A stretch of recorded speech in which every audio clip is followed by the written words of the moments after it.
¿Qué sucede en el país? Tendencias del acontecer nacional en Análisis Situacional.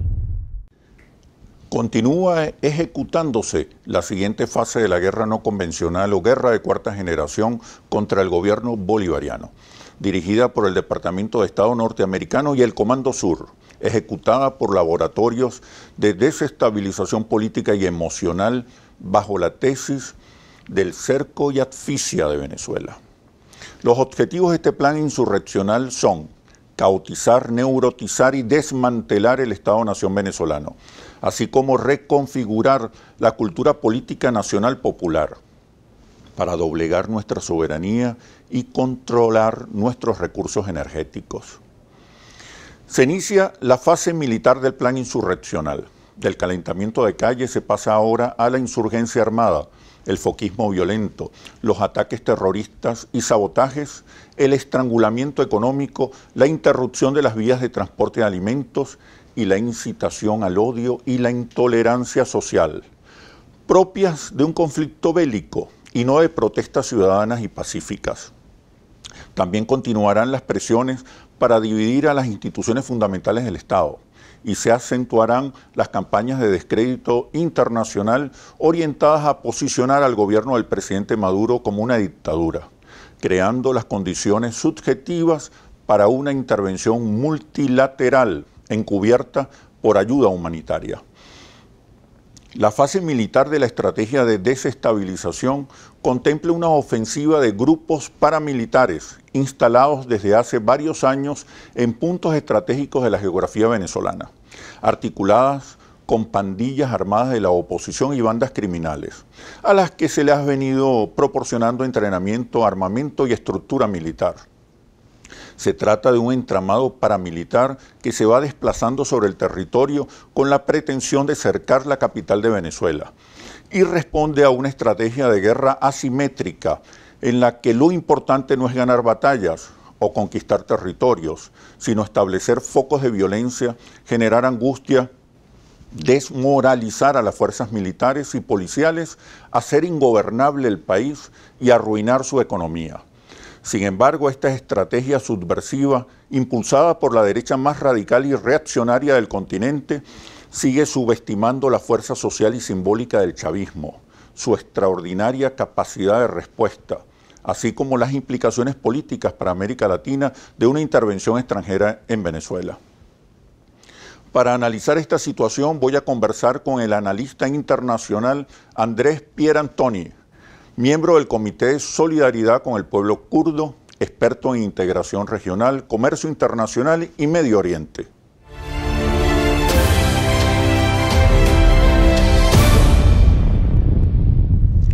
¿Cómo estás, Andrés? Bienvenido.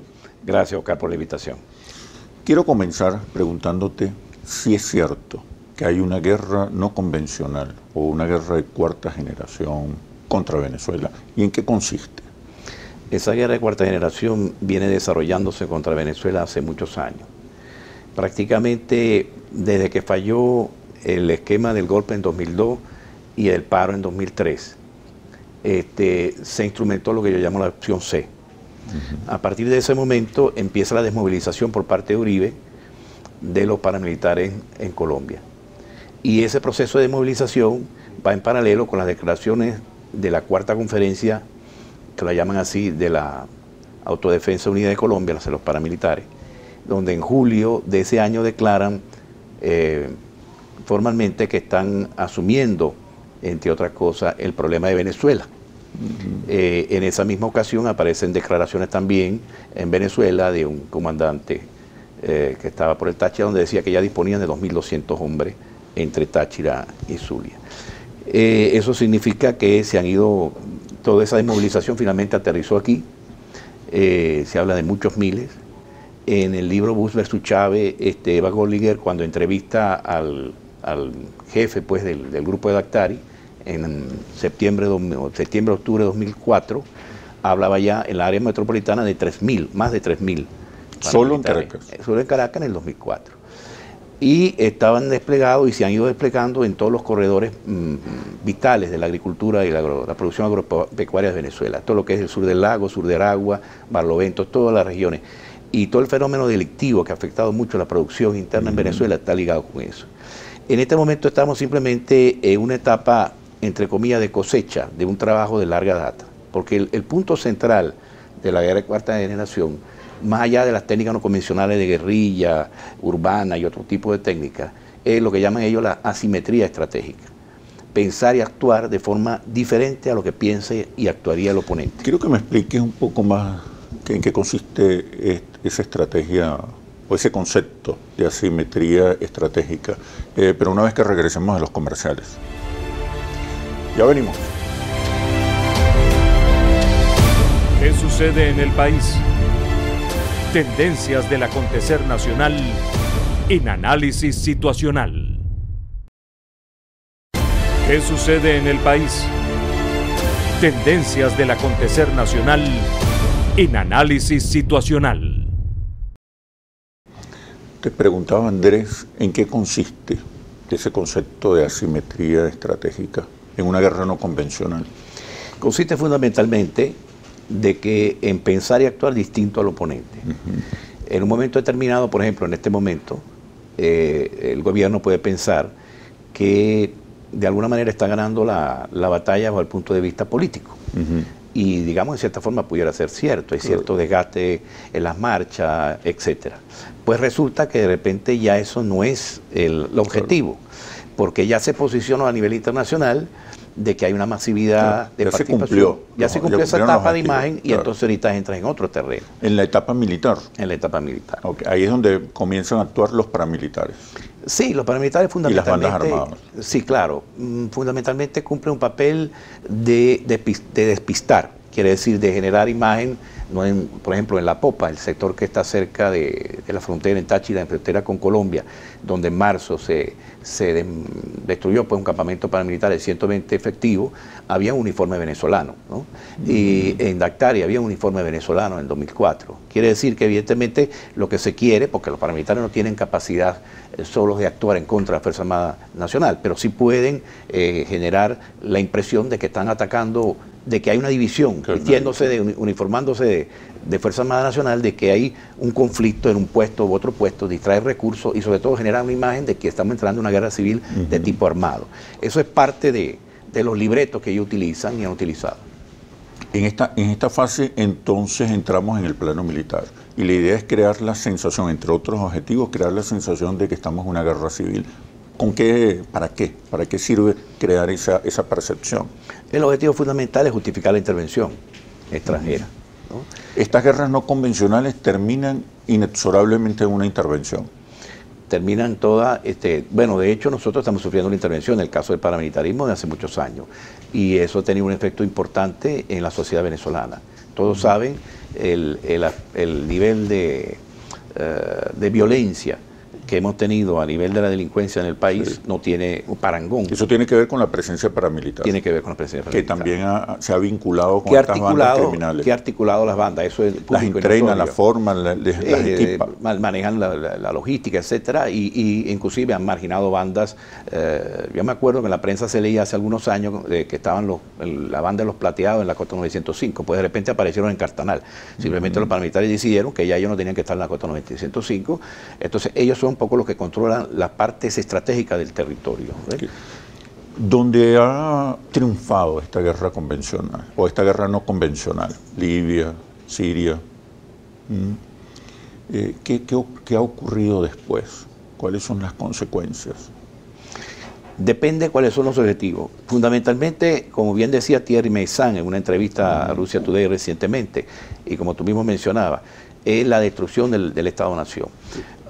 O bien para generar un área de conflicto permanente, en algunos casos, como por ejemplo el caso de Libia. El caso de Libia es justamente eso. ¿Por qué? Porque se quería romper el tapón que tenía Gaddafi de la emigración masiva del norte de África, porque eso es parte de una estrategia para debilitar la Unión Europea, para debilitar Europa. En ese sentido, incomprensiblemente, entre comillas, se sigue manteniendo a Libia en un caos total. ¿verdad? Sin permitir que ninguna de las dos facciones se imponga sobre la otra. La idea es controlar para finalmente justificar, entre otras cosas, la presencia de bases, porque Libia no es Libia. Libia no es solo el petróleo y el agua de Libia, sino también el uranio en el Níger y todos los recursos que están al sur de Libia, que viene siendo el Sahel, hasta el Golfo de Guinea, que es un área estratégica, en particular para Francia y inclusive para Estados Unidos. Entonces, tiene que justificar una presencia masiva de bases. No nos olvidemos que Estados Unidos, ante lo último que le pidió a Gaddafi, cuando todavía las relaciones eran casi normales, era abrir bases en Libia. Okay, Gaddafi lógicamente no aceptó. En el caso de Siria, en el caso de Irak, se quiere rediseñar el Medio Oriente en función del proyecto del Gran Israel, hacer pequeños estados, un Sunistán, un Chiistán, un Kurdistán, cosa que los kurdos mayormente no aceptan porque no quieren dividir ninguno de los países. Entonces, para que Israel sea el único factor que controle desde el Mediterráneo hasta el Golfo Pérsico, pues. En Venezuela, desde el punto de vista geopolítico, ¿qué se busca? Bueno, en el grupo andino llamaba la atención que ya en esa época, te estoy hablando de la época de Caldera I, del primer gobierno de Caldera, se produjo una desmovilización de todos los laboratorios farmacéuticos hacia Colombia. O sea, el diseño del grupo andino en gran medida se centraba sobre revitalizar la Gran Colombia, pero con centro en Colombia, a nivel productivo.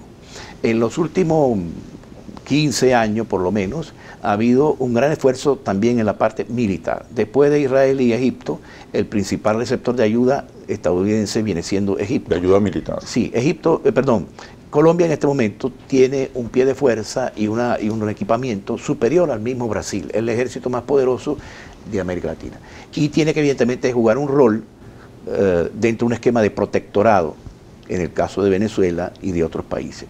Entonces, el problema grave que se plantea no es un problema de chavismo o antichavismo, claro. Es un problema de que hay que tener cuidado de que nos están utilizando en una guerra de perros que no interesa al país.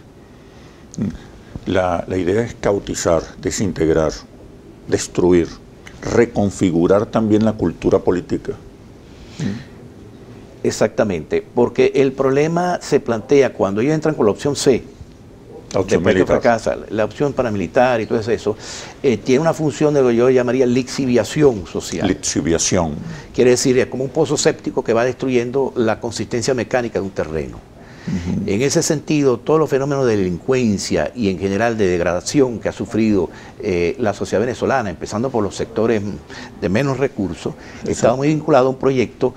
Ya no se trataba simplemente de derrotar a Chávez, sino que hay un concepto chavista, una cultura, digamos, de la Quinta República, como se le quiera llamar, mayoritario en el país. Por consiguiente, el problema ya no es simplemente salir de Chávez, y lo ha demostrado la resiliencia del proceso, sino modificar las conductas, los códigos, los patrones culturales del pueblo venezolano, desarraigar el concepto progresista, digamos, socialista, de avanzada, de inclusión inclusive, y de volver al país no a la Cuarta República, yo diría más bien más hacia atrás, más hacia el modelo perejimenista de un país de castas. Un poco el modelo que está en Colombia, un modelo estamentario, rígido. No solamente se busca entonces el dominio, el control sobre las riquezas naturales, las riquezas energéticas de Venezuela, sino también la reconfiguración cultural y la destrucción del chavismo como cultura política. Del chavismo y de la nacionalidad. Porque fíjate tú, el modelo fundamental que quiere aplicar a Venezuela con algunos cambios es el modelo mexicano y el modelo colombiano, que prácticamente han derivado en una anomía y una anarquía mascarada detrás de una represión muy fuerte. Entonces, realmente la posición estratégica de Venezuela, y además en este momento es particularmente crucial porque se está anunciando el regreso de Lula prácticamente, por el fracaso del proyecto, de la estrategia contender. Es necesario entonces. Y lo mismo que nos pasó en el 2002, que iba ganando Lula en la encuesta y en octubre del 2002 iba a ganar, y entonces eso precipitó el golpe del 2002. Ahorita está en la misma paranoia, por decirlo así, de evitar que se vuelva a generar un eje Caracas-Brasilia. Okay. ¿Está la oposición consciente de estas amenazas? ¿Está consciente la oposición de esta estrategia de guerra no convencional y de los objetivos del imperio sobre Venezuela y América Latina? o simplemente se está comportando como un peón en este tablero geopolítico tan complejo del imperialismo en América Latina? Pero me responde cuando regresemos a los comerciales, por favor. Ya venimos. ¿Qué sucede en el país? Tendencias del acontecer nacional en Análisis Situacional. ¿Qué sucede en el país? Tendencias del acontecer nacional en Análisis Situacional. Te preguntaba, Andrés, si la oposición realmente está consciente de esto, si la clase media, que es la que más protesta en las calles, está consciente de las amenazas de esta guerra no convencional. Yo creo que hay muchas oposiciones, y no bajo un punto de vista ideológico.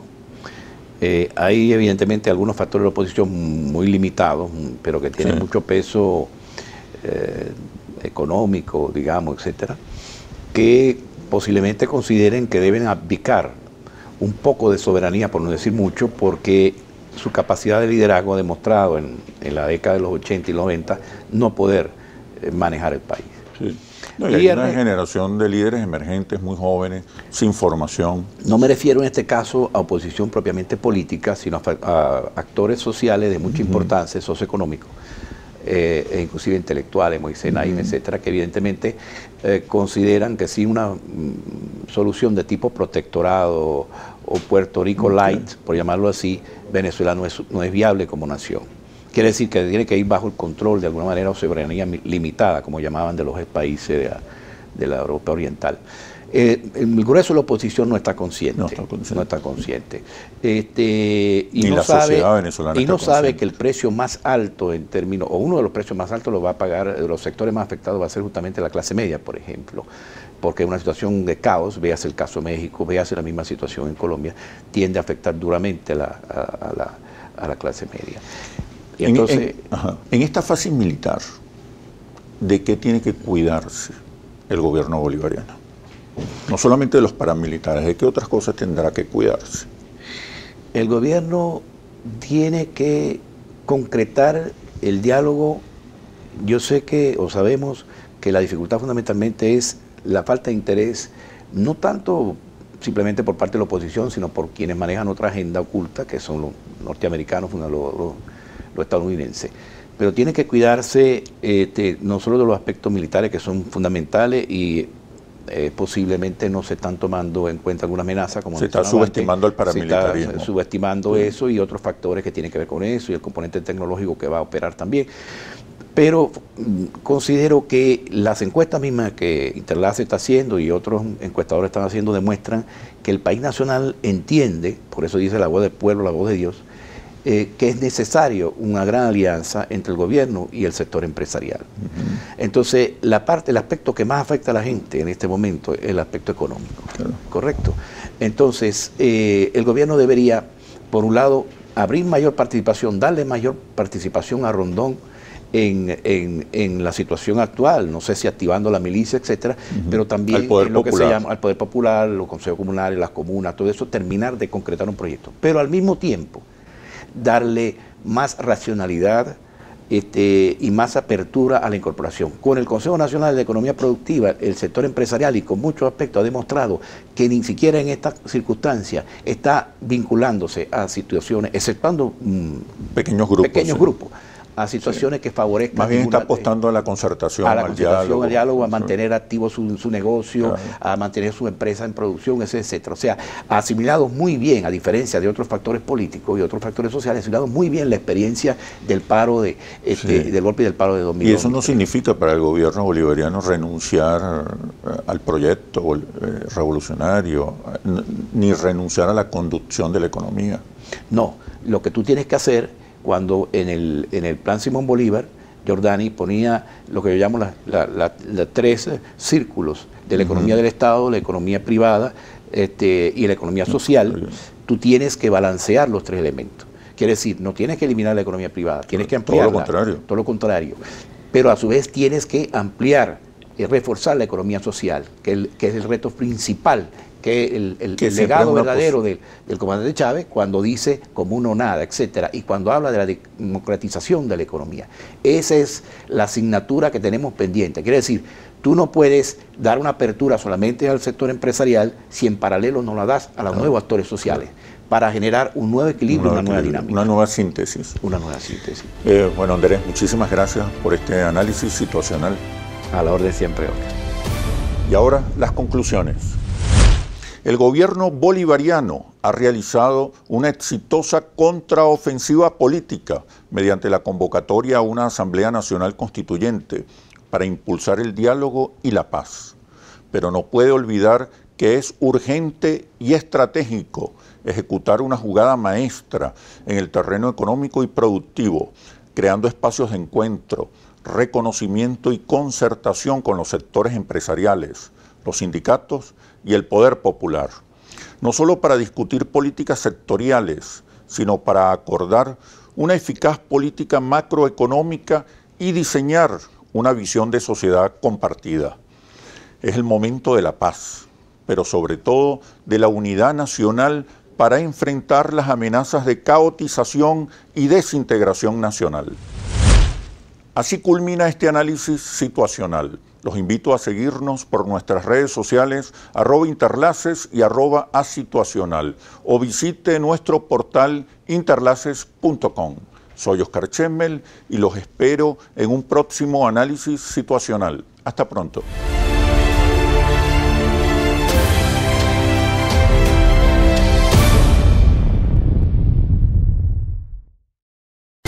¿Qué sucede en el país? Tendencias del acontecer nacional en Análisis Situacional.